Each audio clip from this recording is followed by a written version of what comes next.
Okay. Oh, we got a good one today. Yeah. Welcome to Three Dudes in a Dock. Yes. We're unionized. Yes. So this week we are talking we are about... fucking not.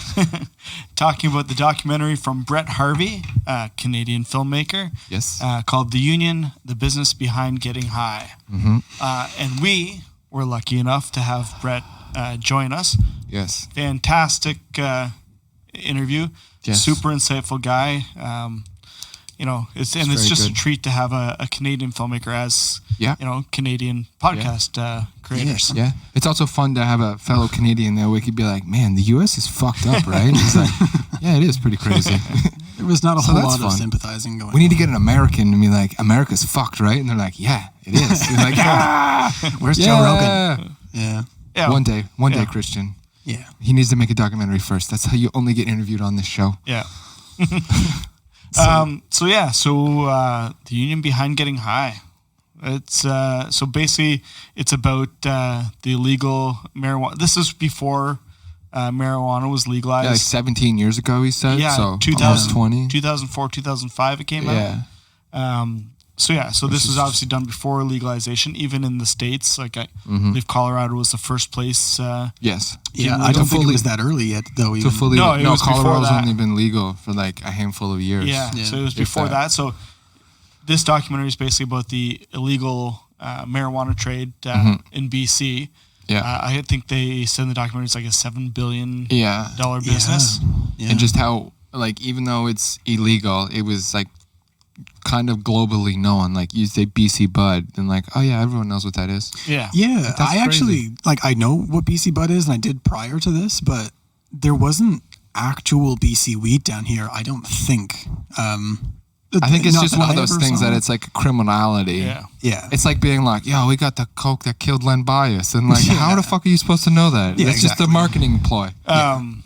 So I have a buddy whose uncle lives out in BC, and like he would literally mail him like pot all the time. Oh, okay. That's so crazy. Yeah, so he grows out in like the mountains. And this was when it like back in the day. Oh yeah, this was way before legalization. Man. Like that's so fucked up. That, literally would mail it through the mail. Yeah. There had to be people in the mail that were like, whatever, who cares? Damn, that looks like good shit. Yeah. Yeah. Man, that package smells real good. Yeah, or send it to my if he house. drove down to visit, he would bring like a garbage bag full in his trunk. God. Yeah. That's so That's awesome. insane. Yeah, I think it was definitely just a moniker down here to make sales. Yeah. I don't Because believe... I don't know how you would like cross-reference it. Right. Like now it would be so much easier. Well, you'd have to have such a direct linked story, like what you just told. Like, Sure. There's no other way. Yeah. But yeah, so we had a fantastic interview. So we'll play that right now with Brett. Awesome. Well, thanks for joining us. So there's three of us here. So there's myself, one of our co-hosts, Mitch, and Christian as well. Hello. Hi guys, how are you guys all doing? Good. How are you? So Good. first off, thanks for joining us. This is a real treat, especially a fellow Canadian and Canadian filmmaker. Yes. We don't get to talk to a lot of you guys. So Yeah, it's cool. Yeah, are you guys out? Are you in Winnipeg area? No, we're so just about 2 hours east of Toronto. So I don't know if you know where Tyonega Reserve is. I actually don't. No, so it's like the pot capital of Ontario. Yeah. Oh, Yeah. So that's appropriate. yeah, we're just west of them. So Oh, that's awesome. awesome. Okay, Yeah, you guys picked an interesting film out of all the films to review. It's just so old, and had to revisit some of the memories in my mind there. That's right. Yeah, so what it actually took to do that. I'll just give you kind of like a rundown of what we do. So essentially, we just randomly take a pick of a doc. We have a bunch of names of docs in a jar. So every week we just grab a random name and we watch it. So your doc was the last one we picked. The one before that was a doc from 1929. So a huge range of titles. Yeah. Holy smokes! Yeah, I thought mine was a while back. Holy. But yeah, so we've all watched it, and it's a great watch, especially now seeing it. The juxtaposition of it being done while weed wasn't legal, compared to now, or today with legalization. So just kind of give us a rundown of who you are and what got you into this. Well, my name is Brett Harvey. I'm a Canadian director, writer, and cinematographer. I tend to shoot all the documentaries that I do. And that kind of stems from, I did a bit of directing of photography before I actually turned into a full-fledged director of feature docs. So I would shoot on various ones for CBC or, whatever. I would do behind-the-scenes documentaries on the making of films.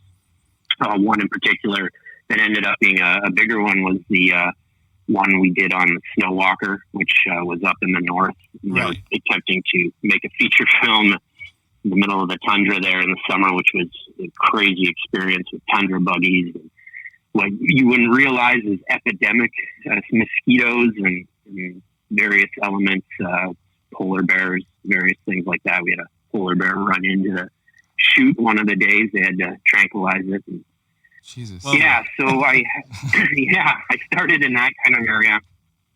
I dabbled in shooting some reality shows for a period of time, but lost my taste for that rather quickly. And then, funny enough, the film that you guys reviewed, The Union, The Business Beyond Getting High, was my first stab at doing a full-fledged documentary feature where I was directing and writing and doing that aspect of it. And that was back in the day where a lot of people probably don't remember these words, but it was standard definition. Right. Before we had HD.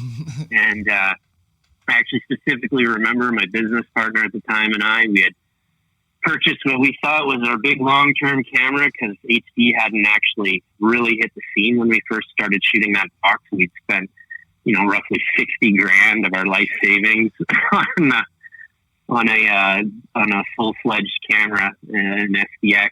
And then within a year and a half, when we were done the film, it had dropped to that it wasn't even being used anymore because standard def had transitioned over to HD. Right. And we had to give that camera back for about $12,000 in credit at the store. We had previously bought it for $60,000 from.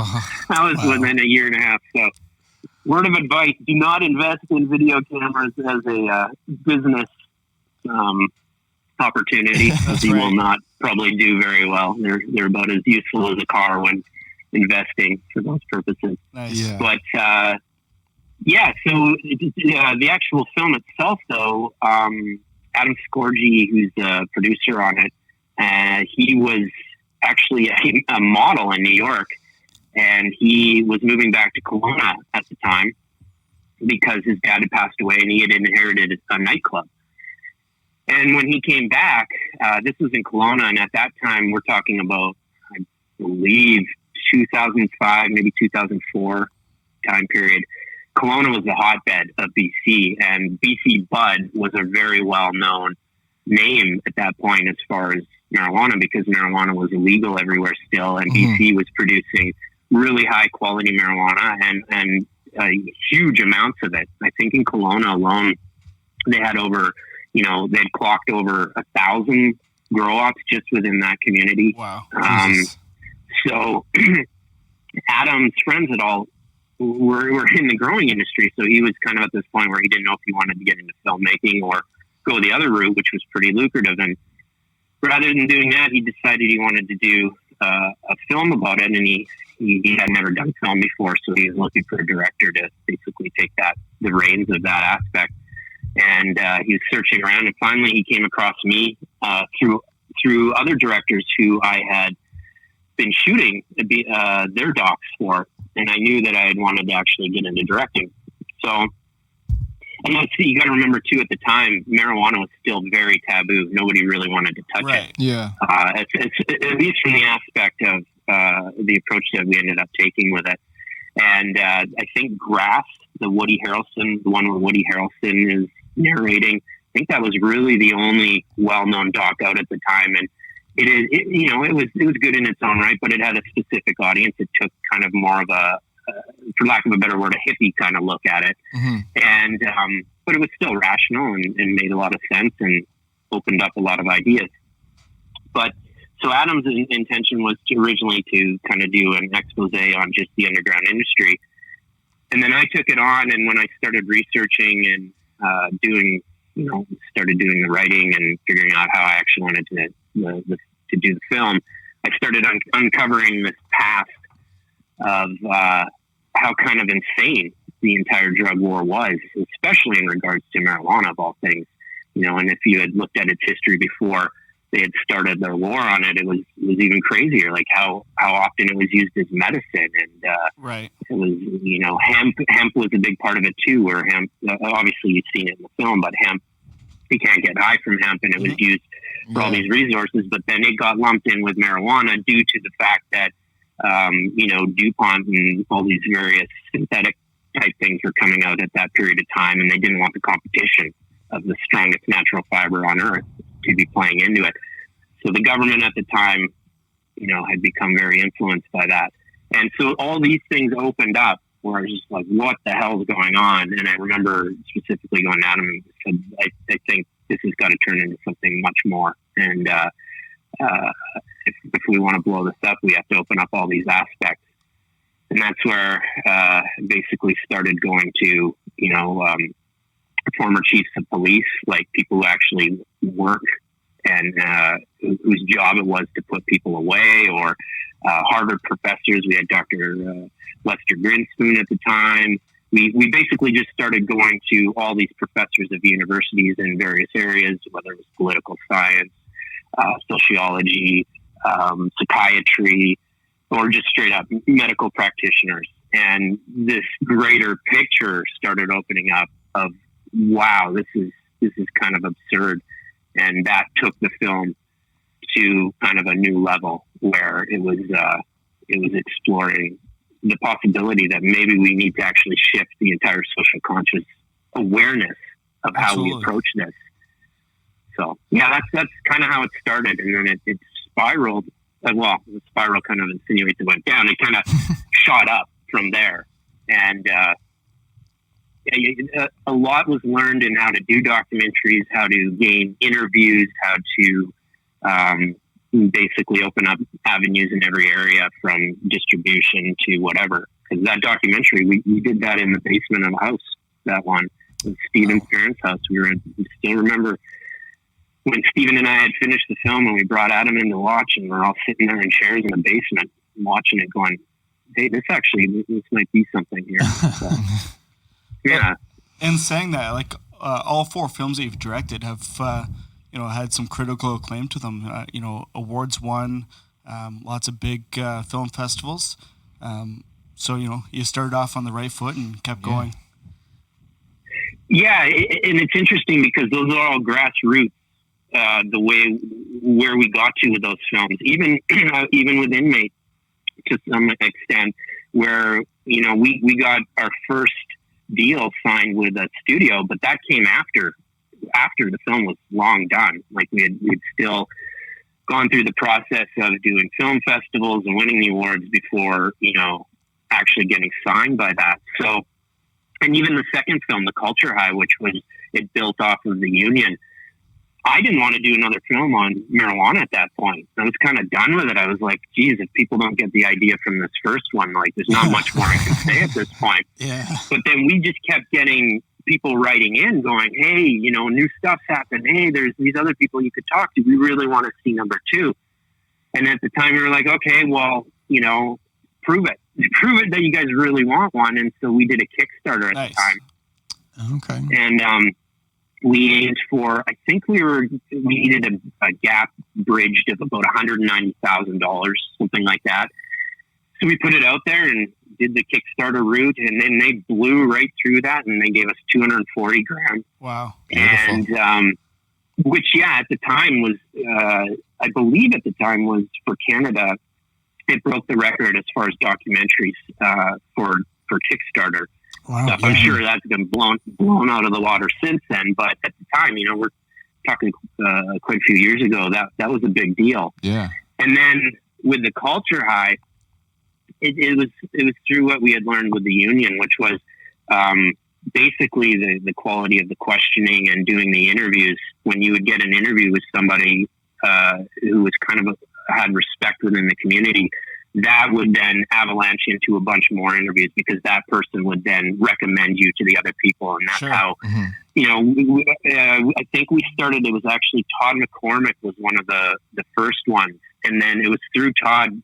So Todd had cancer since he was really young, and had marijuana was the only thing that had helped him. And then he ended up in prison for 5 years because he had a medical grow up in LA. And this back in the time, this is when the feds were still going really hard at grow ups. Didn't matter whether it was medical or not. And Todd was in prison, and he basically spent the majority of that in solitary confinement because they kept finding marijuana within the system, because it was the only medication that would help with his afflictions, all the things that he had going on with his body. So he's a hardcore dude. And he was friends with like Bill Maher, Joe Rogan. He was respected within the community, but not just the celebrity community, but within the actual legit medical community. And so that's how we got access to Lester Greenspoon, or, when we went and interviewed the chief of police of Seattle, Norm Stamper, at the time. He was actually at the time kind of a big deal. He was on CNN because he was one of the only police officers speaking out about stuff. We went and did his interview, and then through him, he recommended us Jack Cole, who's also in the film, who was a former narcotics agent. And so anyways, that's how the interviews just got bigger and better and more people. And then by the time we got to the culture high, we had built on the respect of the union and what it had been capable of doing. And now we were at the level where, well, rather than just the chief of police of Seattle, which was awesome and huge, but we got the chief of police in Los Angeles, which is one of the biggest cities in the world. Absolutely. And then we got former drug czars, or, Richard Branson we were able to do an interview with him, and various people all through the UK and stuff. So yeah, we just kept doing that and learned a lot. And through this grassroots kind of method, all the films have done fairly well. So beautiful. It doesn't make you rich, though. I'll tell you that. No, that's for sure. But like you mentioned, having police officers and chiefs of police interviewed, it kind of brings a little bit of I don't want to say credibility, but kind of brings that other side where people who don't know anything about it see it and say, oh, geez, these police officers, these guys are supposed to be the ones against it, but they're lending some legitimacy to this argument. Is that kind of what you were thinking? Well, 100%. And to be honest, in the initial thought behind the union, and that would be within the title as well, the business behind getting high. I just wanted to look at it from the aspect of business sense. Of does this economically even make sense? Like, do we lose more economically by maintaining this war, or what if we transitioned it into a legalization model where you could basically siphon off taxes and put those back into the healthcare system or education or whatever you deem necessary at that point. But through that, it got hit on two avenues. One was definitely the police, where we had the police sitting there going, it doesn't even make sense to us. Like the type of people we're having to arrest, and Norm Stamper in particular, he was talking about some of the arrests he had to do and the college kids, and he had the college kid in the back of his car in one of the arrests, and the college kid was asking for Doritos, literally. And he's going, what the hell? Why am I bringing this kid to a metal cell over this? Like, what has he actually done? Why are we going to be putting him away like that? And then Jack Cole, he had learned really early on, because he had worked under the Nixon administration, and they had actually sent them out with the sole purpose of, look, if they're not smoking it around you within these circles in the colleges, you start handing it out yourself. And every single person that it gets handed to, all of those people get arrested. Wow. And that's where he also started observing that's how they would shut down protests back then, because the majority of the protests were hippies who were protesting the Vietnam War. And Well, the easiest way to break that up is find something illegal about what they're doing and then nail them on that, nothing to do with what they're protesting. And then you don't have to have a protest anymore. And of course, the hippie generation was smoking pot heavily. So there was that aspect. But then the other aspect that came into view was the growers were telling us that they wanted it kept illegal and they were the ones that were going to jail. And it was like, whoa. And the reason behind that, obviously, was that kept the prices really high. It kept them rich. And so they didn't want it legalized because, of course, as soon as you legalize it, it rips it out of the hands of that side of things. And then, of course, there was also the third aspect where we had a professor from UBC and various professors who were getting really, really frustrated about the modeling of the funding that was going to research, where they were seeing all this potential with marijuana, but the way it was set up because of its legality in both countries, and more harshly, I guess I would say, in the United States, was that no funding was going to this plant that could legitimately be helping millions and millions of people, probably more so than the pharmaceuticals that were out, and with very minor side effects in comparison to what you received from those. So yeah, it became this kind of like, what the fuck is going on type of thing. And I think, so the film, The Union, it hit at the right time with that stuff. And then you saw that play out when we got invited to play the film on Parliament Hill for senators and members of parliament to basically educate them on the ramifications of the drug war at the time. So you got to think what it was like. I think it might have been a year or two later, because it was after the film had already kind of been out and making its way around the world. And then somehow, I think it was Irwin Cotler, who was a former Attorney General of Canada. His son somehow had watched it. His son was really anti-marijuana at one point. And then he watched the film and he had that kind of awakening moment. And then he went to his dad and was like, whoa, there's something really strange in the way we're doing this stuff. Yeah. And I believe, I could be wrong, but I believe then Irwin brought it to the Liberal Party at the time. They're the ones that invited us. But then we had the Conservatives there, and I believe there was some NDP members. And we basically were rolling up on Parliament Hill with this drug film, basically saying, hey, you guys are doing this all wrong. It's moronic, like change your ways kind of thing. And then after it, there was a really good discussion, and I could be wrong, but I believe they ended up basically asking for a bunch of DVDs at the time to pass around and pass out to whoever to keep the education going. And then lo and behold, years later, that party ended up legalizing marijuana in Canada. Right.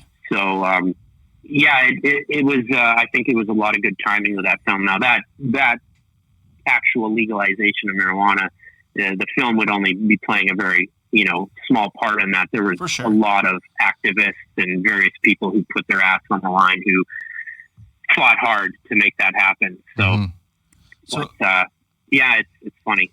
Like I was mentioning, so in Ontario where we live, so we are right next door to, it's called the Tynanaga Mohawk Reserve. So we're still kind of seeing a little bit of a battle between the black market and the legal market, whereas you can order it from the government, whereas all the pot shops on the reserve are still operating technically illegally. Nobody touched them because it's legal, but they're still getting it from black market sources, right? So it's kind of funny to still see that kind of play out. Mm-hmm. Well, it's interesting because, the government had a long way to go to even get to where they are with the quality of what they're putting out. And I think there's still, it is a long way that needs to be moved as far as quality of the product and accessibility. I like the drop off in shops where it was available here in Vancouver is crazy dramatic. Like it's really hard to find a legal one now, and of course all the ones that didn't do it through the method the government was requiring, they all got shut down. Right. But I think there's a lot of movement. But even when they were first doing, they had taken on years prior, and I can't remember, but this might have even been around the time that we were doing the union. So we're talking quite a while ago. But when they first took on, supplying some of the medical marijuana.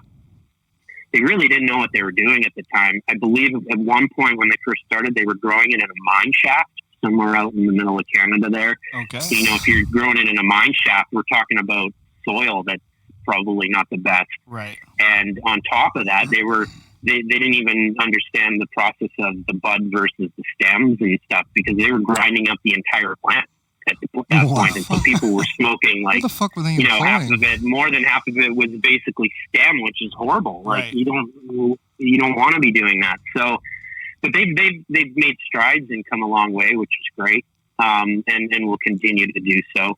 It's one of those things where I always talk about this in many aspects, whether, it's progression in various aspects of society that are beyond marijuana. But in regards to marijuana, it seems like a long time. It seems like this is taking forever to get to where we are. But on the scale of humanity, this is a blip. This is happening at an exponential rate at this point. So it is moving along very well. We just got to keep moving it along. So this is Christian talking now, one of the dudes. What was your relationship like with cannabis prior to being approached for this documentary? I was under the same guise as most people, where if it was around maybe once in a while and all of us were drinking at a party and it was being passed around, I might have had a hoot. But I didn't really know much about it, and I assumed it was hardcore bad for you because, at the time I bought into the whole, one marijuana joint equals, I can't remember the thing, if it was 5 cigarettes or 10 Something like cigarettes. I think it's the way 4. They pitched it back then. Yeah. So that was where I came from it too. And that's why initially the documentary started as just looking at the business, because I didn't think it was very good for you either.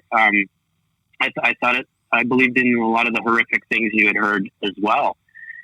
And so that obviously transitioned over time. I'm still not a big user. It's like a once in a while thing. For me, it's with any of this stuff, it's moderation. Just for me personally, I know some people can tolerate it more, and good for them. It adds a lot to their lives. And then there's some people who maybe it doesn't interact with them as well, and they have more negative effects, And then you're going to find that with anything. You're going to find that with peanuts. Some people die from eating peanuts. Yeah. Just different people are going to react in different ways. But as a whole, as far as something that is consumed by mass society, marijuana is one of the safer things for altering your conscious state that we have. So I think it's one that should 100% obviously be legal. But from a medical standpoint, it was very interesting because my mom passed away, but before she had passed away, she had multiple sclerosis basically all my life. And I think it was the Culture High. Again, just for the audience listening, these films, like The Union was 2005. Culture High was quite a few years ago as well. So my memory's a bit foggy every time I say I think in these answers. But with my mom, even in, I think maybe it was The Union at that point. Yeah, it would have been The Union. She had seen the film. She understood it and agreed with everything in it, but she still had that, so she was facing cancer on top of the multiple sclerosis at the time. And the stigma of it still being illegal at the time was with her. And that hit me hard, because I remember one day I was standing there and I brought 2 joints because she was going through chemotherapy, and she said that she still just couldn't do it just because of the legality. Right. And so I think that was another one of those contributing factors to why I personally still ended up doing the Culture High, because I really hadn't wanted to take on the topic again. But it seemed like, okay, the work's not done quite yet with this, at least from the standpoint of what I might be able to contribute, and the guys I work with might be able to contribute to this. Right. So, yeah, and then I've also been fortunate enough to see firsthand the effects that marijuana has on medical patients, and it's you can't even question it when you see it happen in front of your eyes. From Greg, who would have been in the film that you saw, The Union, Greg couldn't even do the interview until he had smoked. But once he smoked, Greg had multiple sclerosis or has multiple sclerosis, and his shaking just stops. You see it on camera. That's crazy. I do. Yeah, and it's funny, Greg. Oh, sorry. Yeah, I was gonna say I do have to say that's probably one of the most powerful scenes in the documentary. It kind of just, shakes you and say, "Holy shit!" Like this is this is crazy. No, it really does, and I've seen that over and over with several patients. And then of course, by the time we got to the culture high, we were dealing. We had done the story on Jaden who had Dravet syndrome, which is a form of epilepsy, a really hardcore thing. And geez, that poor kid, they had him on. The doctors had recommended benzodiazepines at one point, which is, if anybody knows what benzos are, they're probably one of the hardest things to get off of in the world. Yeah, to the point that kid. Yes, and addiction clinics won't even, or ones that detox. They many of them didn't even take on the case with him because they didn't want to be responsible for a death, because you can literally die. Jesus. They said on the phone to Jaden's father, they were saying, he's how old? I think he was 5 or 6 or something. And they said, we have big, giant football players who are trying to get off this and they can't get off this. They can't imagine what it would be like for a kid to get off it. And then to see the difference where I think Jaden was on, I don't know how many pills a day. And now he's down to 2 because of the cannabis. And that was, 6 years ago. I don't know. He might be off the benzos now, but the benzos were the last one they were trying to get him off. But seeing that firsthand with the patients was just, it was huge as far as convincing you the importance of regarding this as a medical way of treating things over some of the pharmaceuticals and the side effects that come with those pharmaceuticals. And just the fact that it shows, the pharmaceutical companies have kind of taken the THC and made it into, I can't remember the name of the pill, but Marinol was the one back in the day. Yeah. So, they know the properties of it and how good it is, and just kind of take it as their own. Yeah, well, and it was interesting with Marinol because Marinol back in the day, this is really stretching my brain here to remember all this, but the Marinol, I believe, was where they had just isolated THC by itself, right, and synthesized it, and it made it way less effective. Oh. And what they realized was that all these other cannabinoids that are within marijuana kind of work as a whole to provide the really good effects from it. So what was happening was when people were doing the Marinol, they were having to do so much Marinol to get any type of effect off it that they would get way more high than they would have had they just done it naturally. And so nobody who was doing Marinol wanted it. Right. So that's why Marinol never did very well. Of course, now with the legal market, they're learning various ways to basically get it into your system effectively. Sure. So, and they're going to continue to do that. But yeah, it's crazy. And the reason they had to do that back in the day was because that's the way the pharmaceutical companies operate, is that you need something that you can, synthesize, and then you can basically make it yours, patent it, and then nobody can touch that for 20 years. And then you make as much money for that 20 years as you can. And then once that goes up, that's up, and everybody else starts, you see all these knockoffs come in. But it just didn't work because anybody who had actually tried cannabis just basically laughed off Marinol. Right. It was ridiculous. This is Mitch here. In the union, when you guys go to the grow op with like the sea containers underground, how freaky was that? Because that seemed kind of intense. How like you got to put these glasses on, and the cell phone, and it just seemed pretty intense. Yeah, well, we actually had two elements. So we had the one that you're talking about was the it was 20. I think it was 20 train cars buried underground. Jesus. They had literally a big tanker truck off to the side that had the fuel for all the generators and stuff. And the reason, for anybody who's wondering why they would bury the train cars underground, aside from the fact that just visually it hides it, it was also a lair for the infrared. The helicopters would be going around at that time in Kelowna looking for heat patterns. Oh yeah. To find grow ops, and one of the ways that you could hide that is you put 5 feet of dirt and metal between it. That helps to alleviate what they might find with that. So that grow up was that was one that had been busted. That was quite a big one.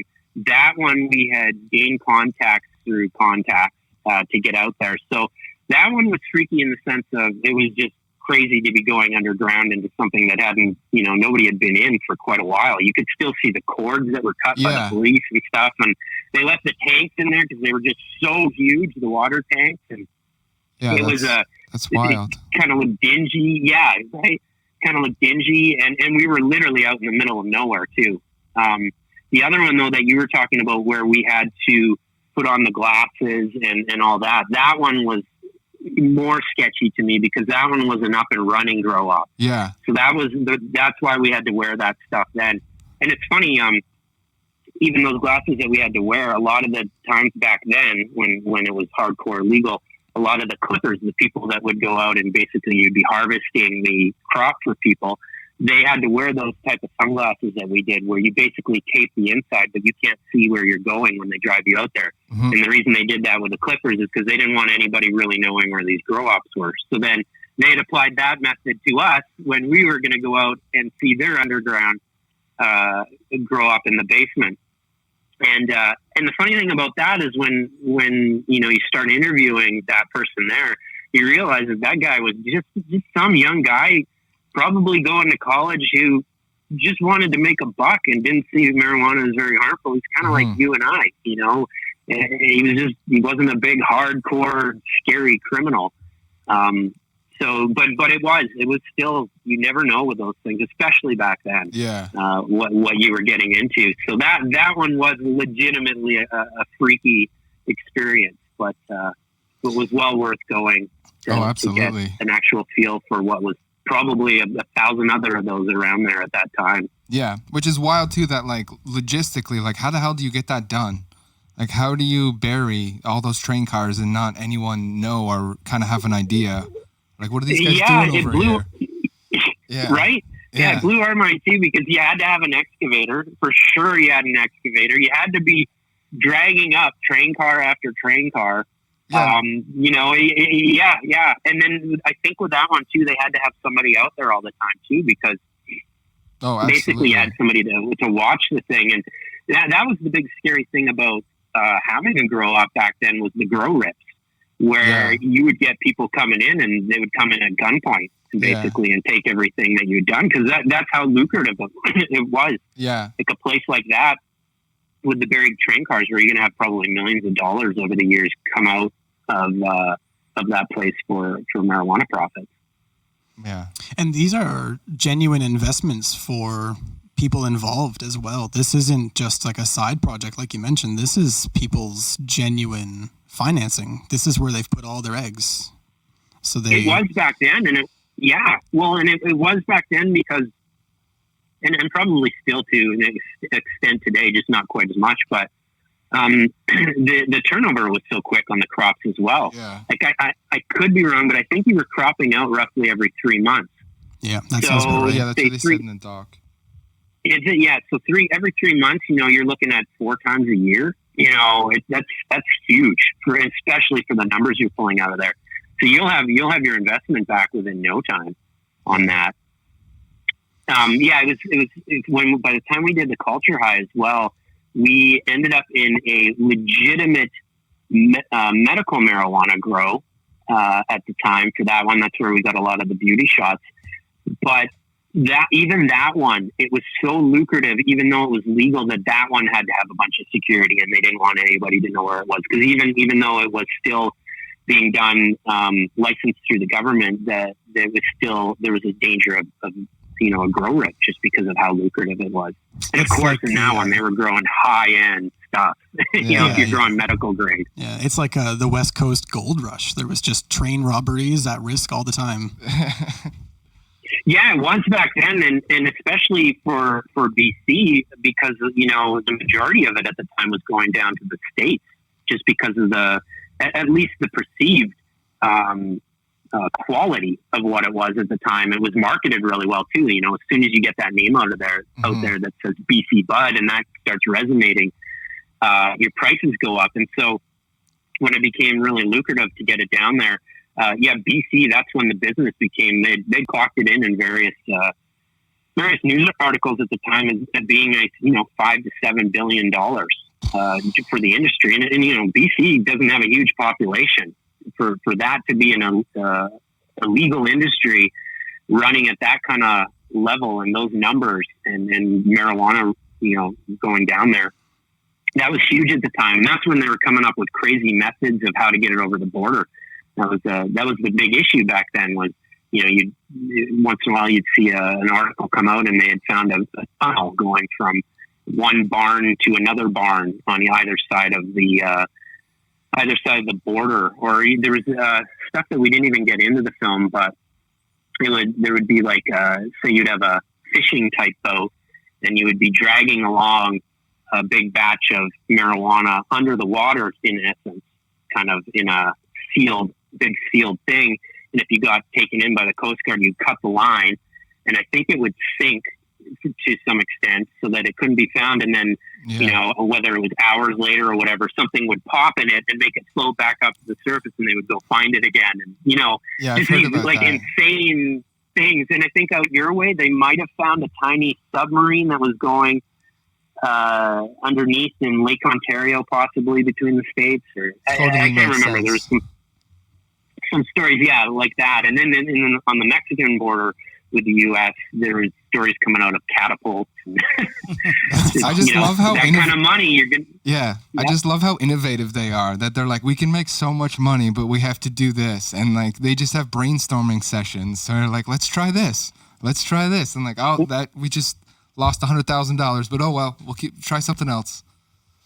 Well, that's what, you know, spikes that creativity. When you see the kind of numbers you're going to pull out, you're going to be willing to risk a little money on whatever attempts you're going to make to get it over. Yeah, absolutely. Of course, the big one though. Yeah, the big one is still, of course, was flying planes over as well, and then just doing drops out of the plane back then. Let's be honest, I don't think sorry to jump in. Let's be honest, too. I think there was definitely some joints smoked when they were thinking about how to deliver this shit. Oh, yeah. I think in general, the creativity that's been spiked in all aspects of the way cannabis could be used. It was funny. We were over in Spain. We were at their hemp museum over there, and the ways they're using hemp now and making bricks out of it, and like long-lasting bricks, and they were making car parts out of it, and just the ingenuity of what they're using hemp for now is insane as well. Yeah, that's insane, but it's also like kind of sad because it was just stifled for so long that you're like, oh, where could we be if we were allowed to like make things with hemp and like engineer things with hemp, we'd be so far advanced. Yeah. No, and that's in all aspects. It makes me, right when you say that, it makes me think of the electric car too, and how it was a thing way back in the day, and then it got killed for a great period of time where there could have been a lot of ingenuity, and we might have had an electric car at this point for under $60,000. Yeah. But with cannabis, that's 100% the case with what hemp might have been capable of doing. Also, just from a renewable aspect, where with the biofuel, the fact that when you grow massive fields of hemp, it doesn't degrade the soil in the same way that other crops do, and the crops are also more condensed. You get more out of them. It has more cellulose than in trees for paper. The paper lasts longer. It's stronger. Just so many aspects to it that we would be way further ahead. I apply that on the medical front. Had it not been demonized for 60, 70 years, it'd probably be way further along as well. We started learning about the endocannabinoid system not so long ago, and now we're realizing that the endocannabinoid system is kind of the key to a lot of things within the human body at this point. And the one thing that seems to have full access to the endocannabinoid system, because its receptors it fits within the receptors of that system is the cannabis. So yeah, I would be way further along with that as well. And not to mention all the people that were in jail for how many years and lost years of their lives just by choosing marijuana over drinking a drink. Right. Yeah. So one of, after watching it, and now that we know pot is legalized, was one of your interviews with Senator Larry Campbell, where you asked him basically, will it be legalized? And he says, oh yeah, it'll be legalized, but not in my lifetime. I had to check. Larry Campbell is still alive. Have you had any conversations with him afterwards? No, we haven't. And it's funny because, when we interviewed him, he was actually the mayor of Vancouver at that time. He wasn't. I don't think he was had been as far along in politics at that point. But that is interesting. Yeah, and I remember exactly him talking about that. I also remember too that when he was in as the mayor here, that's when he was facing heat. That was when BC kept threatening to legalize, and Canada was threatening to legalize. I think even Chrétien at the time, because he was kind of older, and it seemed like he didn't give a shit anymore. And one of the last things he wanted to do, he says, "I'm just going to decriminalize this." It was almost like a kind of like a whatever. I'm tired of this shit type thing. Yeah. And the Americans kept coming up to BC and stuff, and they kept threatening us, basically saying, "You better not legalize. Like, we might shut down the border and all these various things." And it's funny because they ended up being the first ones to legalize it down in Colorado, and and they're seeing amazing effects come out of that. I think in one of the areas that they legalized it, they had so many tax dollars from it that they didn't even know what to do with it. They put it back into right. And of course, the sky didn't fall. Crime didn't go up. I think crime went down actually. Most likely. Yeah. It's still crazy that those evidence is there, and there's still people that are like, no, it's bad. We can't, holy Jesus. Yeah, it's interesting. There's certain people that until it happens to a family member or themselves, they just seem to not believe it. Yeah. And I kind of equate a lot of that being in an environment where they've grown up in it, and they've been their brains even just so structured around the idea that this is horrible. And you'll find that in various aspects of society where it's kind of, you can tell they grew up, they've been groomed this way.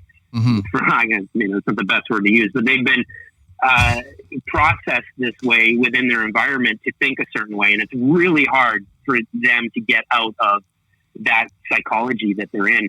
But the thing to me that is just, it just destroys the argument. It's what brings it to the forefront and will actually keep it moving down the legal scale is information. That's basically all it comes down to. Is when you actually distribute information on a massive scale, and people learn about the actual real effects of it and how it actually can help, or in the cases if you're using it recreationally, how maybe it might be safer than some of the other stuff that you use. Unless you're completely illogical, in full denial, a rational person will see the light on the issue. And so with the internet, as the internet became a bigger thing, and mind you, the internet was one of the key components for the union becoming as big as it was because it became shared through peers, through people who saw it and were like, this information needs to get out. And that's how it became so big initially, was through the internet. The internet has provided the answers to all the questions that people have with it. And so through that, the legalization just spread just dramatically, and it continues to spread. Like at this point, it's when you come across somebody who still spouts some of the ridiculous notions behind what they think marijuana will do, it's almost laughable. Like you kind of look at them like, oh, is everything okay in your life? Like, really? You're still harping on this? Like, that was a really fun part of the doc, was now seeing this in a legal country, in a legal situation. It was exactly right. That was laughable to see some of these people comment on it and give their opinion and give even an attempt at fact, like a factual statement. Everything was pretty much off the mark, 100%. Yeah, Yeah, and we were getting that too behind the scenes in statements from people who would write us and tell us how horrible it was and all these various things. And so, yeah, that was one of the things that films, both of those films really had to push through at that point. It's still, it's crazy. You still see it today. I saw, I don't know if it was a month ago or 2 months ago, Joe Biden in one of his speeches was talking about how he still wasn't sure about the marijuana thing, that it's been proven that it's still a gateway drug. And just, I put my hands over my face. He had a complete loss of really, and of course at the federal level, you might still expect that because they might still be influenced by other sources that might want to have marijuana remain as a Schedule I drug on there with heroin as having no medical benefits known to man, which is an absolutely absurd place for it still to remain. Yeah, absolutely. But, yeah, it's getting less and less now, though. It's getting laughable, at least. Well, one thing Mitch was mentioning before we started recording, we love the use of old educational videos in the film. And if they took half the money that they took producing those videos, as far back as, the 50s or whatever, and put it into research for, the benefits of it, things would be so different right now. Yeah, and it's not even that. It was one of the arguments I had to, or just points of view I tried to illustrate to people who were really dead set that this was the worst thing in the world to be around, for people to be around, was that even if you believed everything, all the horrible things about marijuana, like that it was going to do this and that, and it was going to, make you, it had horrible health benefits and stuff, it still would make more sense to bring it into the legal model and educate people on it, even if you believe that, because people are using it whether it's illegal or not illegal. The rates of use are pretty much the same. So your choice is, if you look at it as a health issue, of course, I still see it as being much healthier than just about every other option out there. But absolutely, if you are on that train of it's the worst thing, you still would want to go this route, because then you would want to bring people into the fold so they can actually learn about it. Well, what exactly are the negative health effects so that you can attempt to avoid them? And then when you have it in the legal model, use that money to facilitate the education, of people with it. Versus when it's in an illegal model, all that money just goes into the hands of the people who are illegally growing it. You'll never see a dollar within the system contributing to anything. Sure. So, yeah, it's kind of a crazy. That's when we talked to Leap.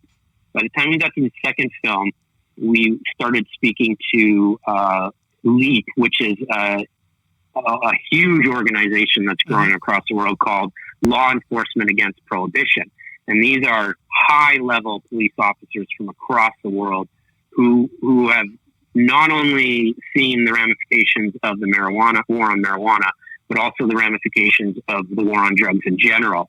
And basically what their whole standpoint on it is, stop approaching this issue, even the hardcore drugs like, say, meth and that, stop approaching the issue as being a criminal issue and start looking at it as a health issue.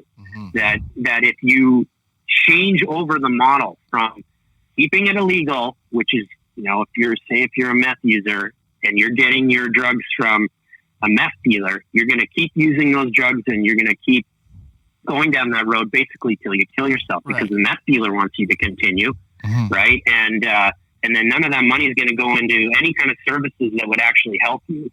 And so their argument is, if you switch it over to being a health issue, the rates of use still ultimately really don't shift that much. If they shifted it to a legal model, I am no more likely in my life at this point to going to use crystal meth than I would have had it been illegal. Sure. And so when you change it to that legal model, and you go, look, you get these hardcore drugs from us. But what happens is every single time you come in, you're seeing people that care about you, that are offering opportunities for education, or helping you get off this, or maybe helping you find a job, or all these different things, and they bring you constantly within the realm of, okay, well, what can we do to help you so that you don't feel you have to use anymore? Of course, you're going to have people that still use, but you're going to have a way bigger number of people that actually get help, and the numbers will go down, because the whole purpose of that at that point is to actually help people get off it. But the model we use right now, it just encourages people to use further, because it demonizes them. And as we know, one of the main cause of drug use is basically you're trying to alleviate mental anguish, mental pain. People are doing hardcore drugs because they're trying to get away from the issues in their life, whether they were abused, whether they're, going through divorces or whatever it is that's causing that. Right. The use of drugs generally at that level, when you're talking about hardcore stuff, is because you're trying to get away from something mentally. And if you put them into a model of criminality, it just further sends them down that hole where they feel like a piece of shit, and they need to use more and more and more, to the point that they kill themselves to not feel this pain and anguish, So absolutely. Anyway, that's one way of looking at it. And if we're hearing it from the top cops around the world, it's something we should at least think about, Definitely. They seem to be that they would be like the most qualified, because they're seeing it firsthand, not some politician like just sitting in a room and like, oh, we need to do this and do that. So it's absolutely, it's an endless cycle. The drug war is even the idea that it's a war is ridiculous. Yeah, people are going to use. It just does not matter. They're going to use to some extent. People have always wanted to alter their conscious state, but more importantly, people have always used stuff to get away from depression in their lives. And so the thing that we have to look at as a society is, okay, well, accepting that this is going to keep happening. Now, is there a better way of approaching it? Is there a more successful way of approaching it? And basically, you start by isolating the goal. Well, is the goal to just throw as many people in fucking prison as we can?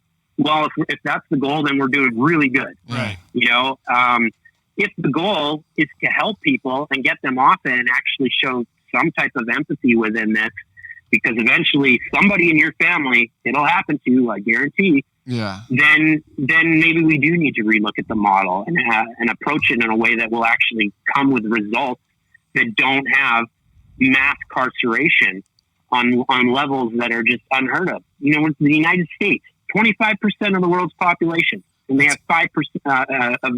The United States has 5% of the world's population and 25% of the prison population. And that's fucking it's insane. absurd. That's so fucked up. It's crazy. That's so fucked up. And they're, especially in the land of the free, right? It's a crazy model been set up, but there is hope with it, and the hope is that people are waking up to it. And that actually brings us full circle to what you guys are talking about, which is the more the internet releases this information and gives access to information on how we can approach this stuff differently, the more rational voices are heard, the better chance we have at actually achieving some of these things. Yeah. About that, this is kind of a two-pronger. About what we were speaking about before, the fact that this was always advertised, and it was kind of like agitative propaganda from the States, basically from like the 1920s until still today, more or less. In schools, in the public, in politics, in media, everything. It was always touted as being a health crisis, and that this was for the health and safety of the American population. And it's curiously obvious to me that was what they decided to advertise with, because they don't even have a healthcare system. So is health really that important to this topic? Well, I don't think so. Yeah, let me present a scenario to you. Let's just take it away from marijuana for a second.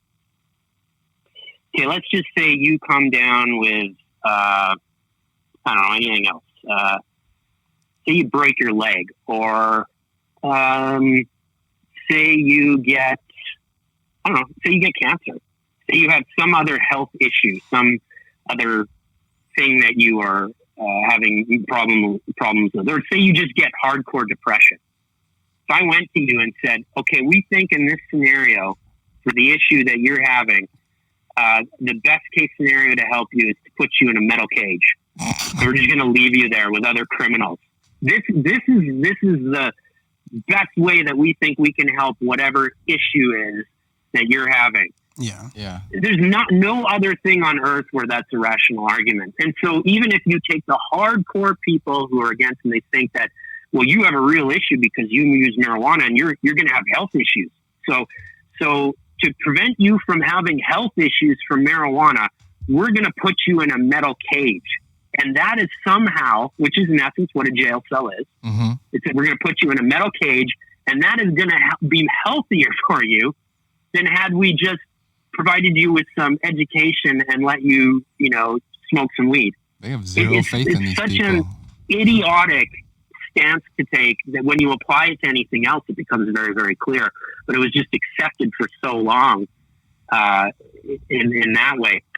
But you gotta remember too, back in the day when they were doing some of those advertisements and stuff, a lot of those things were being funded by areas of society that might have incentive to keep marijuana legal. So a lot of dollars that went into advertising that might have come from alcohol, the alcohol industry, or like Randolph Hearst. Yes, or industries that build mega profits off of basically pitching themselves as curing people from the use of marijuana. You know what I mean? So it's you really have to look into, especially when you're getting advertising on television and stuff like that, where is the money coming from that actually supports this argument, and why is it being out there? Yeah, so, I think it's probably you get some ridiculous stuff. One of the most thorough ways to track down any kind of source, really, now in today's world, is just follow the money. But so that kind of leads me to the second part of this question, entirely unrelated, but it has to do with what we were just broaching. This documentary is searchable and watchable on YouTube. So how do you feel about that? What is your thoughts? Well, there's two kind of areas. I don't know. I'm not the one that tracks that stuff down at this point. It's there's the filmmaking aspect where when we first do these films, we basically sacrifice a lot to do them, and if on the back end, we can't keep doing them if they just get stolen right away and there's no way to recoup what was spent to make them or do them. Like Adam sold his house on the first film. Wow. Steven and I went heavy into debt because we ended up working on that film for another 6 months after it was supposed to be done. So, and like I said, we don't make a lot of money in the first place on these things. At all. You think you're going to make something and then the project takes 3 years and there's no more money than when you first started. So suddenly that's divided by 3. Right. Your income. So initially, we do need the aspect of we can't have that stuff online. We need to still get it out there for people, but we need it to be supported in order to even move on to the next one. And also for the ability that we had put so much time into it. Over time, though, I think we've gotten way more lax with it, especially on those ones, to the point where, like you said, there's probably several of those up at this point, and I don't think they're getting taken down anymore. I think where people who still, the union hasn't even been fully paid back yet. Funny enough, it still hasn't made a profit. Wow. It got picked up by a distributor, but when you're at the level we were, the deal we got at the time for that, we made nothing on it. All of a sudden, there's all these other costs that come before you get any cut. Sure. And so that the film's still being paid back on that. But when people are when they put up for, say, the union, and they put it up on YouTube, but they're putting up advertising with it where they're making money, I think those ones will get taken down. I think the ones that ended up getting left up were ones where there was no advertising put on it, and it was up for the pure purpose of, okay, it's educating people, because then that's a different kind of approach and standpoint with it. Right. Yeah, absolutely. So, it's a tough area, to be honest, because you can't keep doing it unless you see some results on the back end of of it being supported financially. But on the same token, like there's points where you just kind of like, well, no, I'd rather just be out and getting people educated. So at this point, I think especially with the union, I think it's just out and about and it's doing its thing, and we pretty much leave most of those up unless somebody's trying to make money for themselves off of it. Right. And I think we kind of look at that differently. Yeah, that's atrocious because it absolutely detracts from the reason this thing exists in the first place. Exactly. So, and then those two films too, I would say in particular, they're different than a typical film where, some of the other stuff we might do where it's more for entertainment value and learning about people. But especially the union, it's such an educational tool at this point. Like we're in universities and stuff. It's fucking crazy when you get calls about that we're going to be putting this or we're going to add this to the curriculum, and you're like, holy shit. Yeah, that's pretty cool. Yeah. So that's definitely something to be proud of. Yeah. That one in particular, that was a big feat on that. The same thing happened with the Culture High though too. The Culture High kind of goes more into depth just in general of how society functions. But so that's a complicated, nuanced question with an answer where I don't know if I fully answered it in a great way, because I'd have to really think more about it because I have conflicting feelings on both sides of it. Yeah, it's definitely something that we all feel, but I don't think a lot of us have really stopped to really do the math on what it means to us. Yeah, for sure. Yeah, it's such the area of online is such an interesting, evolving area in general now. Like even with the COVID, just the fact that you can't even go into a theater anymore, and we don't know the next time that you will be able to go into a theater at this point. Right. Yeah, and then or whatever the latest, I forget what movie it was, but some Hollywood movie was released. I think it might have been a Disney movie, and then they realized that they made like way more money, so they can just cut out movie theaters, and movie theaters were like super pissed, but they're like, why wouldn't they? Like your market doesn't work anymore, so yeah. Well, all of that is evolving so quickly now. Like we were with the latest documentary, we were scheduled to be in 40. We're going to start with a 40 theater release. Okay. And that just went kaput, obviously, with COVID. But I think just in many areas, people are kind of waking up to a lot of corners that can be cut by things happening online, like the skyrocketing of Zoom for business meetings and people working from home now, and probably a lot of businesses realizing, hey, we don't need to rent a big office downtown anymore. People can do this from their home. Right. Yeah. So then, you mentioned the newest doc you're working on. How did you get into that? Like, just fascinated with Danny Trejo, or like hear his story? Well, actually, I was coming off of another documentary which is completely different than all of the ones we've talked about so far, which was Ice Guardians. Okay. And that was on fighters in the NHL. Yeah. And then, so I was finishing that up. And then basically one of the producers we worked with, Rocky, he had been doing films with Danny, because Danny does freaking about 10 or 11 films a year. Like, he's just a machine. Yeah. He just pumps them out. And he's just not like your typical celebrity. He doesn't care about whether he's a movie star or not. He just wants to work. Yeah. So he's doing everything under the sun. Like, he'll do zombies to something really awesome. Like, he just doesn't care. And so anyways, he was working on a film with Rocky. And through that, his life story came about. And Rocky was like, whoa, this might make a documentary. And then Rocky went to Adam, who I work with, and Adam thought it would be good. And then when I looked at it, I was like, holy smokes. So I took a month off and I researched Danny's story, and I wrote basically a pitch book and found pictures and designed a printed out hardcover book that we then brought down to Danny. And then when Danny saw it, he was like, these are the guys to do the doc. And that's kind of how Danny's story launched from there. But the reason to do it was probably like yourselves, I only knew Danny as a really scary looking dude in films. Yeah. Like it was just like, oh, there's that guy. You know, I didn't even know his name Yeah. at that point. And all his for me, crazy it went all the way. tattoos and scars and Yeah. Actually, yeah, he's the scary looking guy with tattoos. Yeah. That's right. He always had to have the tattoos on. And like, I think the first one I saw him was Desperado. Right. And it was just like, holy shit. Yeah. You know, and that was the one, he didn't even have a line in that movie. A lot of people don't realize that, but he's the one you remember most from that movie. Yeah, so that's how I knew him. But when I looked into his story there, and it was just like, Jesus, it was the craziest transformation of human character I'd ever come across.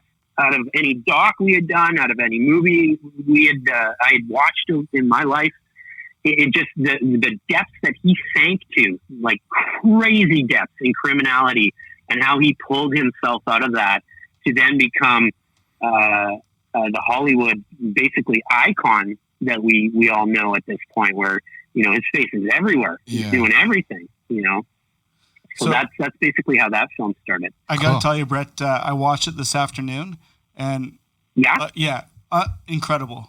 Just his story, the way you tell the story, to the cinematography, awesome. Everything is fantastic. My wife walked in about 3/4 of the way through, so she just watched the end with me, and just watching the last quarter of the movie. When it stops, she's like, wow, that's fucking fantastic. I got to go back and start it again. That's so cool. Yeah. that's awesome. That's really cool. Yeah, it's come a long way since the Union, that's for sure. It's Denny's was interesting as well, because it was the first time where I was able to tackle just an isolated single story. Right. Basically, Yeah, that's interesting. it was it's a biopic, so I was able to actually just basically focus on what his life story was, and it presented new challenges for sure, but it also allowed for new opportunities in what I was shooting, and how I was able to incorporate B-roll or tell the stories. Whereas in the past, with the docs that we had talked about, those were basically social issue docs. So it's different trying to form a narrative where we have 30 people that we're talking to at it, and in essence, the story is about an issue and substance. So you're trying to form a narrative out of that. Whereas with Danny, it's a story that actually just a through line that exists that happens. So with Danny's, I was able to go out and shoot more theatrical type footage to aid his story. Right. Oh, that's awesome. But some of the negatives that came with it were that, his story happened, a good portion of it, 60 to 50 years ago. Sure. And when it's his personal story and you need stuff specifically about him, it's really tough to, well, what do you show? Because in his neighborhood, that neighborhood was just starting at that time. That was in Pacoima. That was transitioning from orange fields, orange groves to this dirt roads, and basically these immigrant people had moved in and were creating their own community at the time. So there wasn't a lot of pictures being taken, and there definitely was no video. And then when he went into prison for, 10 years, there's nothing, zilch of him in there. So I had to think of creative ways to facilitate that. But with the social ones, when you go back in time like that, it's easier because you can use more general footage Yeah, like the that archival stuff. illustrates the period of time. Exactly. So there's challenges and benefits to doing both of those. Well, types of documentaries. You took those challenges in stride, because I didn't feel that at all throughout the documentary. It felt like you were there along for the ride with Danny during his story, like just the way he talked about prison, and the stuff you did show. It helped you get into it. That's really cool. Yeah, one of the things that helped the shooting, I recommend to people who want to be doing their own shooting, is I got forced into learning more theatrical type shooting by doing music videos. So we were doing kind of like low budget music videos with local bands in Vancouver for a few years there. Cool. And through doing that, like when you do a music video, it has to look really theatrical and kind of cool. Otherwise it's not, I guess you could do the really just stereotypical shaky handheld, them just playing their music. But when I did the music videos, I took that as an opportunity to actually tell stories within those. So I was able to start learning more variations of lighting that were kind of conducive to a theatrical look and camera movements and how to deal with those aspects. And then when it came to doing Danny's story, I was able to implement those a lot better than what I had previously in my toolbox, which was just straight kind of archival type shooting, standard documentary stuff, fly on the wall, just shoot them. So, it was an opportunity to do that. Perfect. Well, so two things we like to do with our guests. So I'd like to let you plug whatever you're working on now, or I know we've talked about Inmate Number 1 a little bit, your latest project, or just even let people know where they can watch it or what you're working on. Yeah, so Inmate Number 1 just released, it's been out in Canada for a while. It's on Super Channel, which is, you can either get it on Super Channel through your TV provider, or that can actually be an add-on channel through Amazon Prime. Yep. They also just combined with Apple TV now, so I believe you can get it on Apple TV in Canada. And Super Channel is awesome. I know a lot of people, some people might not know Super Channel, but they're great because they facilitated the making of all of these docs. Like, they've been a big part of Canadian filmmaking, so they're always awesome to plug.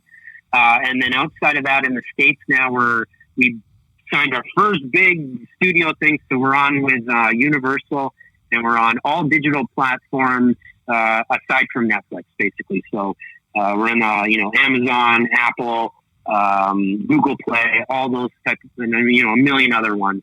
So you can see us on those platforms in the U.S. and around the world. And then currently, we've been halted by COVID-19, but we're going to be in the process of shooting the life journey of seven-time Mr. Olympia, Phil Heath, kind of an ode back to the type of documentary that was done with the Arnold one way back in the day, Pumping Iron. Cool. But cool. It's basically, this one's going to it's looking at the life of Phil Heath. So that's going to be an interesting journey when we can actually get back to shooting his story. So, perfect. Cool. We'll keep an eye out for that. We'll keep an eye out for that. And so the last thing, just to put you on the spot a little bit, we like to let our guests select our next doc for the next episode. So if you have a favorite doc that you've watched that you think we should watch and our listeners would love to hear about, throw it out there and we'll listen to it. Ooh, something interesting. Yeah. Okay. Let's go Errol Morris. Mr. Death is the documentary. Perfect. It's called. Mr. It is Death. awesome. He's one of the best documentary makers on the planet, and that one in particular is about the guy who was he was basically creating all of the death equipment for the basically.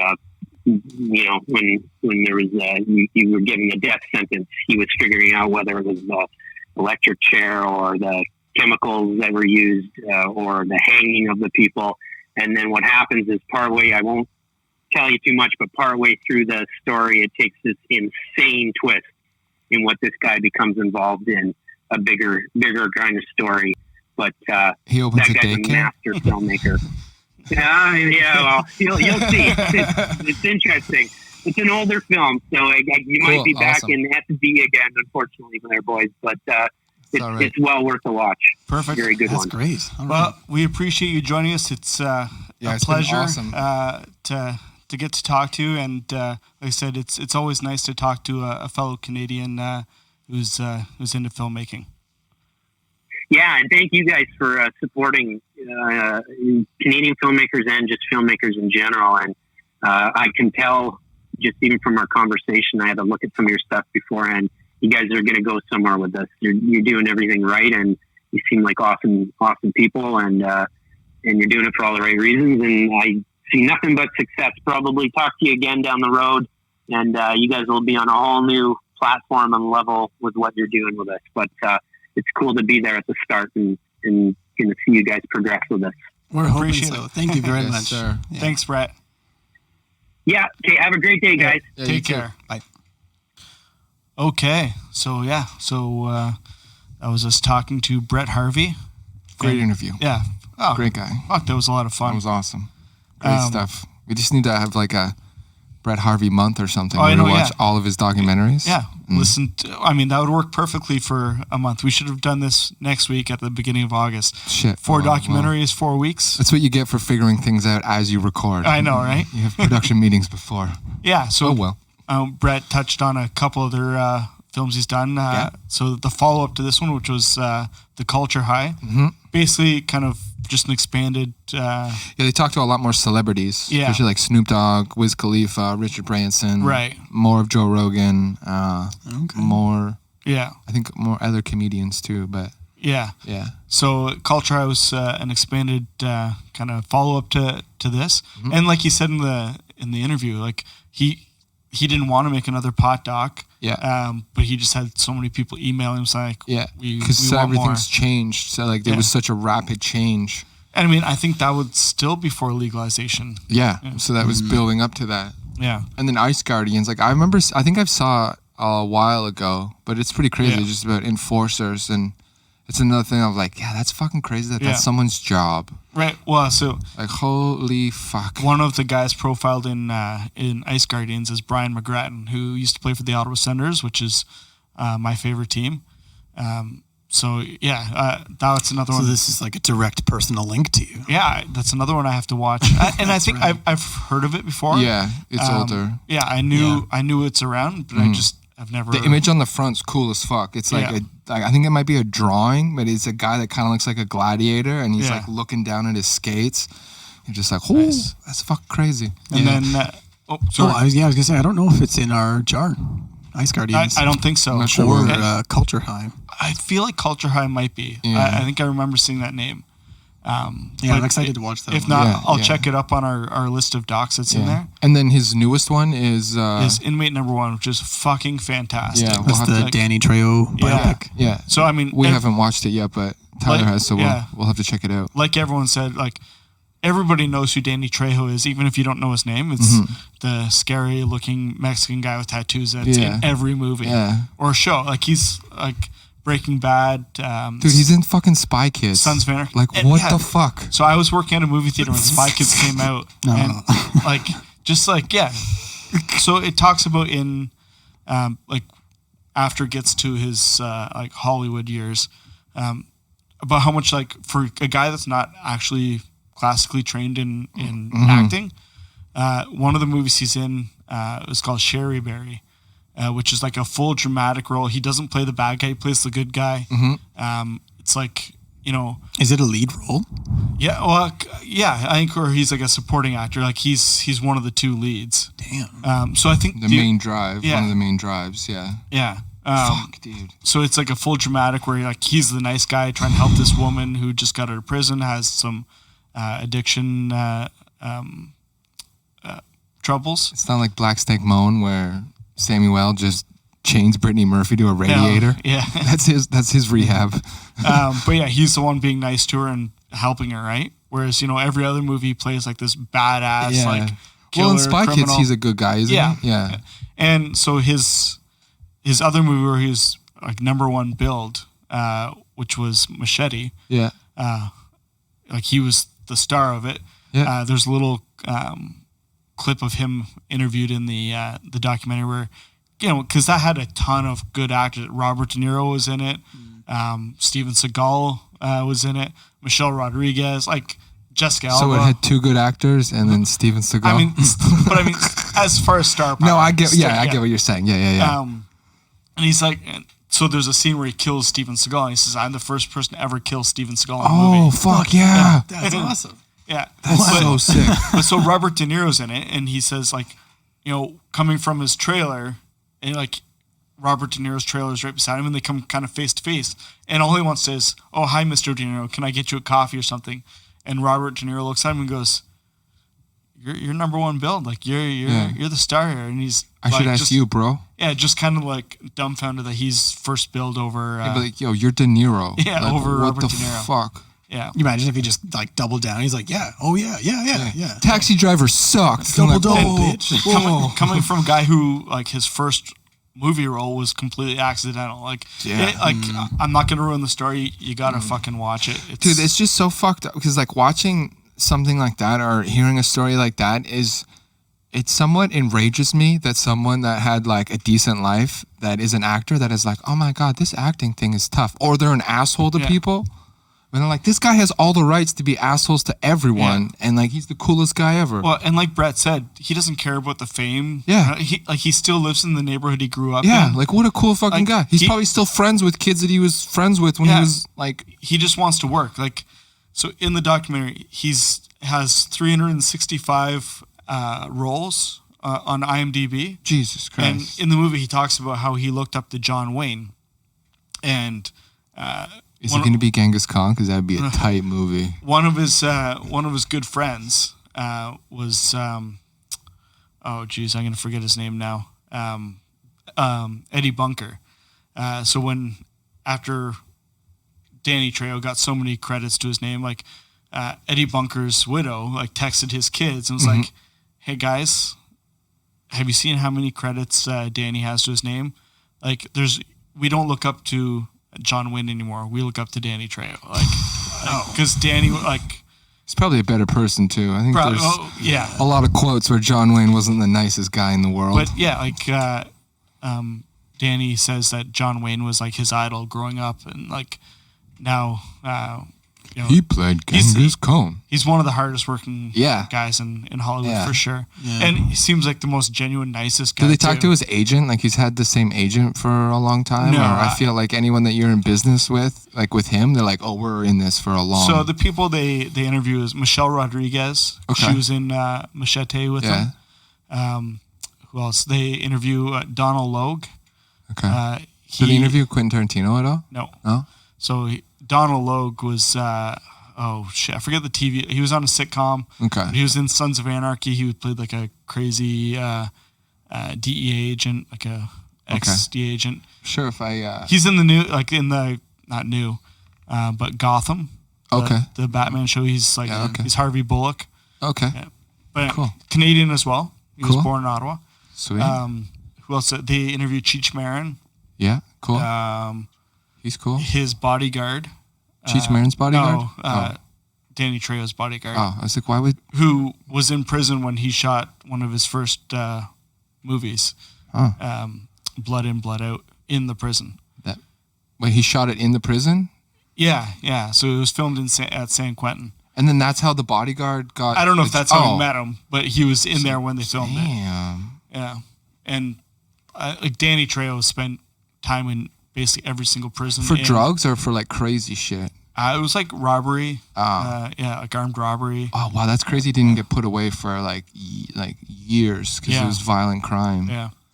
Wow. But yeah, crazy story, and the way it's told in the documentary and the cinematic shots is really well done. Cool. Yeah. Well, we can't wait. Yeah. So. And then the next, our doc for next week. Yeah, Mr. Death. He picked it. Yes. Okay. So Tyler and I were looking it up when you were in the washroom, Christian, and the tagline was, what was it exactly? So it was a theatrical expose on the guy who created like all the execution tools, who is also a Holocaust denier. Oh. So I feel like that's the twist Brett was talking about. How the fuck is he going to be like, all right, I'm really efficient at killing people. By the way, the Nazis didn't do anything. No, like, dude, he'll be like, the Nazis didn't kill anybody, and here's how they could have done it better. And then, no, I have no idea. I know. Yeah. He has a German-sounding name, so I feel like maybe... Dude, I think you have to be German to say that the Holocaust didn't happen, because I think everyone else in the world is like, yeah, for sure that happened. There's some other... It's mostly Americans. Yeah. What? That are Holocaust deniers? Yeah, it's mostly Americans. There's a lot of non-Germans. Yeah. Well, I guess, okay, I might take that back, because I feel like Germans, they could see the direct results. So they're like, no, that shit happened. Yeah, I guess Mel Gibson's dad was... I'm pretty sure a Holocaust denier. Yeah. That's that's a crazy thing to hang your hat on. But so we will be watching Mr. Death from Errol Morris next week. Sweet. Sounds like another uplifting one. I don't think this one's going to be entirely sad per se. Oh, it doesn't sound like he's a humanitarian. Well, no, but I think it's like, whereas, some of the documentaries on racism, it's just like, it's gut-wrenching, right? Yeah. But just that, like, having someone figure out like the best way to kill people. Yeah, like dude, how the fuck? Or like someone married you? It's gonna be more interesting than upsetting, I think. Yeah. This isn't going to be like No. Yeah, I'm not going to be. It was just like, wow, like this one guy has the most fucked up view. Yeah. It'd also be funny if he's like, I think humans are inherently beautiful, and he's like a super positive, nice guy, but like I kill criminals. Like, we're just going to turn this camera on for the next 20 years. Like, just do you. Your whole life is fucking so complicated. What the hell is going on? I really like when we get recommendations from other documentary filmmakers. I think Dylan Reeve from Tickled was the one who recommended Three Identical Strangers. Mm-hmm. Yeah. And that was fantastic. Fuck, what a show. Yeah. He gave us a bunch. Yeah, so now I'm excited for this one. Absolutely. And it's a cool little thing. It's like one of my favorite parts about having a guest on. Yeah. So like, picking it out of the jar, like we don't know what it's going to be, but when they say like we really have no fucking idea. Yeah. So and we haven't had anyone that like, oh, we've already watched that or like So that's cool. I don't know if we'll get to talk to Mr. Morris. He's in his 70s. I'm sure he's enjoying retirement. But we'll see if we can reach out to him. Do you think he's got Twitter? We'll see. Why not? We'll look it up. We'll send the birds his way. In the spirit of the past, let's kill this thing. Perfect. Thanks for listening, guys.